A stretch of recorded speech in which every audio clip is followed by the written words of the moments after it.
amazing how much you can get in this little wax melter. Probably even poke a few more frames around here as well, and we'll get this running. I've been quite busy doing all the starting the dead outs. There's a lot to do, but I'm just get on with it.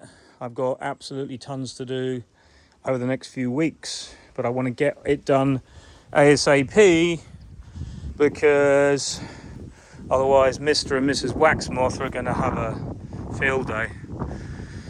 But I'm getting some nice wax. And what I do is actually leave one bucket under the first lot and then start the second lot. And because it heats through, as I explained last time, the wax reheats the one underneath that hasn't actually cooled down that much. And then it all goes through and then forms one nice block. So it actually works really efficient. And this is electric. I'm doing it outside in my garden because I haven't got my electrics down at my honey house yet, but it is what it is. So yeah, I'm just melting down wax. I'm just kind of pleased the weather's pants, to be honest, because there's not much bee work I can do in this. It's really windy. The blossom on my pear tree is completely wrecked.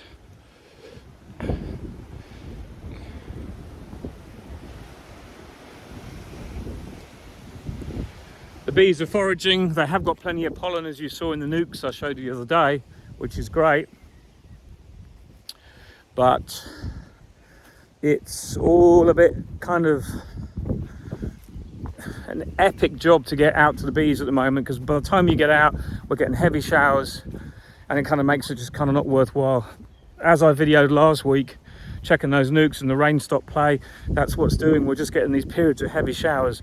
I think we've had one decent day, but I'm not moaning. And I'll tell you why, because when you have Asian hornets like we had last year, we want a rotten spring, because that will help kill all the founding queens, because they really, really, really struggle to make a nest when the weather's up and down. Because don't forget, they've got to come out of hibernation, and in the first 4 to 5 weeks they've got to excuse me, they've got to on their own raise their own nest, and they're very vulnerable then. So we'll go to the Echo. I'll just show you some of that wax. This was the cappings I was melting out.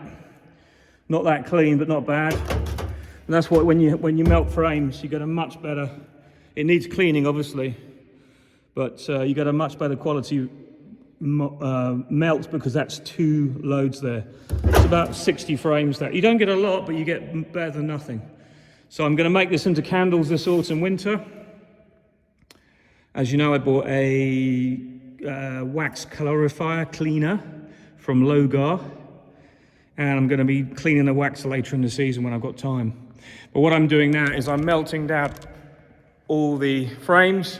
Still got all those to do. I've still got loads and loads to do out and about that I've got to bring back, and all the Mini Plus. So it's going to take quite a while, but I'm just going to work my way through it methodically, just kind of get on with it, because I know the mess it will have if I don't get it done in the next few weeks, because otherwise the wax moth will go mad. I've started to organize a bit of space in here. I've got myself a nice big bench I put here for all my gear, and I am gradually putting things into a bit of order but I've got all that to sort out. I've got the sink to fit yet over there. What's going to happen here with the extraction machine is I'm marking that out as we speak. That's going to come off of there very shortly.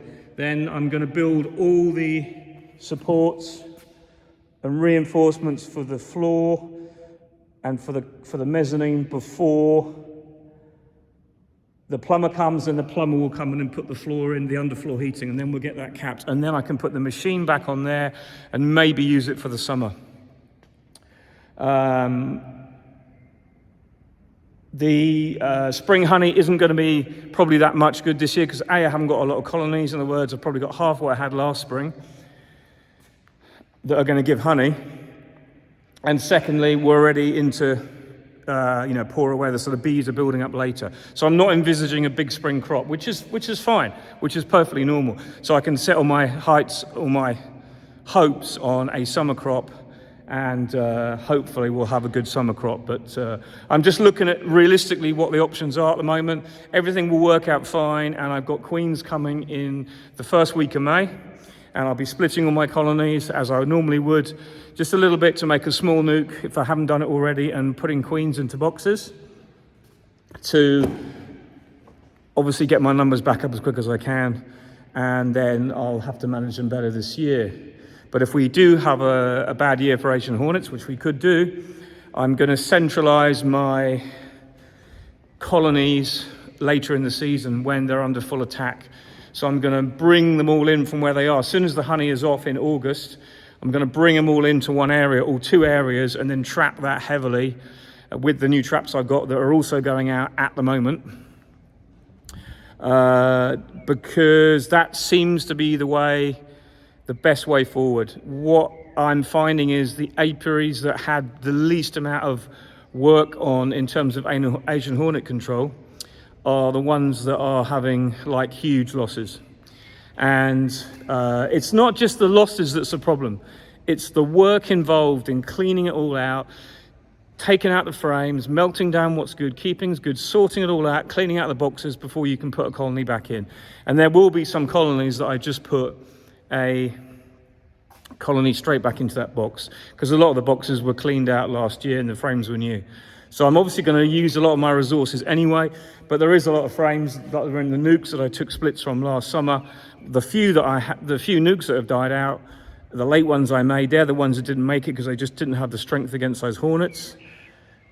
Those ones are the ones that are probably going to get melted down, but it's just good rotation of frames. I mean, other people are saying to me, oh, you know, show me your frames you've got, all my mates and that, and I'm showing them, they're like, oh, there's nothing wrong with that. I go, I know, because that's how good we are at changing frames. You know, we really do rotate them well. And most colonies have a complete frame change in a year, which is like fantastic.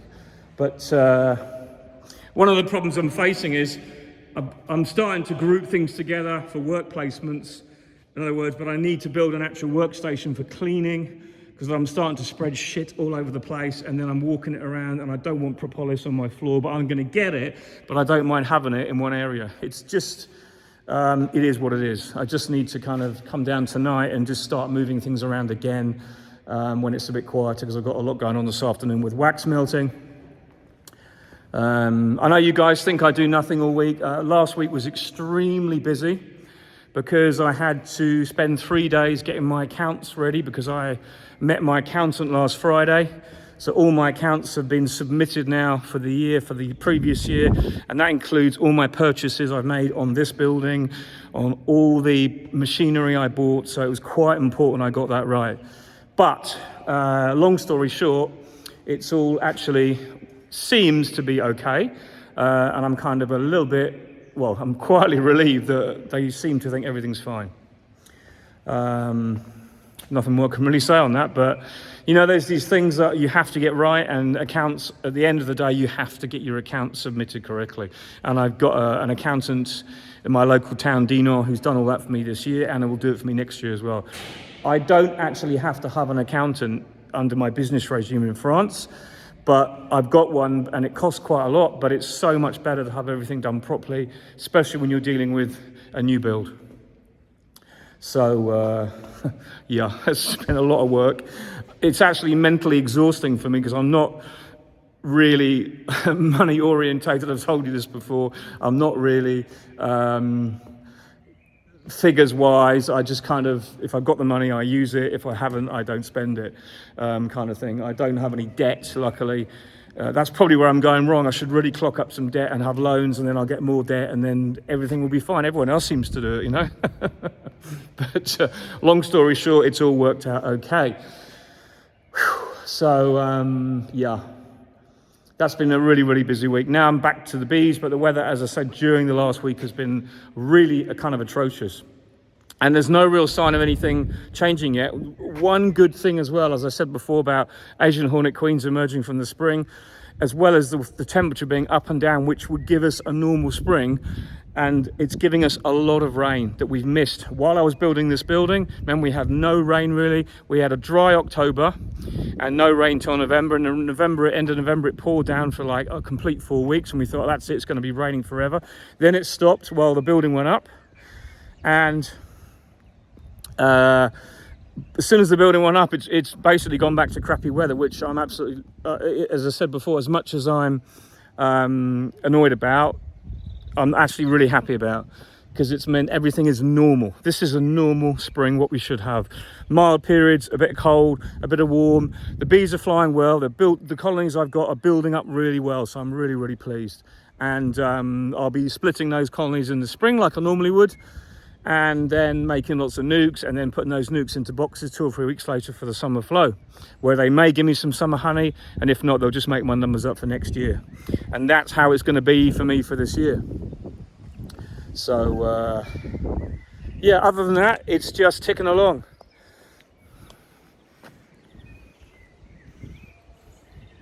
Lovely to, well, it's funny when the sun does come out now, we do actually have that bit of heat, and instantly things are warming up when the sun does come out. It's really, really kind of cuckoo. But I'm also experiencing new things with my building. Like, I'm hearing creaks and bangs when the sun comes out, the building heats up and moves a bit. There are all these little things that I'm experiencing as I move into the building and learn a bit more about it. So bit of sunshine makes everyone happy.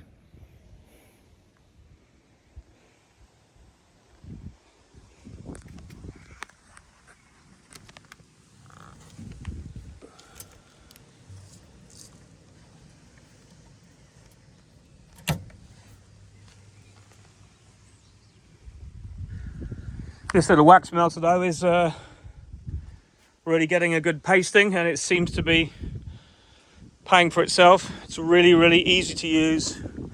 It's kind of a plug and play, or better put a bucket under there, but it's kind of a plug and play, and it works really well for me. It's just what I need. I don't have to any special place to melt my wax, and it does the job. So I'm bringing up, as you saw, the Mini Plus frames as well. I've got quite a lot of them to do as well, so I can intersperse them and pack the machine completely full every time I use it. So does a good job. These will be stacked now, and they'll actually erode a little bit when they're stacked. I'll leave them outside for probably a week or so, let the rain get to them a little bit. That helps them clean up, and then I'll put them inside. They'll all dry out, and then I can reuse them if I need to. But I have got plenty of frames ready, done for this year from last year.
It's a dirty, messy job, but someone's got to do it. Anyway, catch you again soon. Bye for now.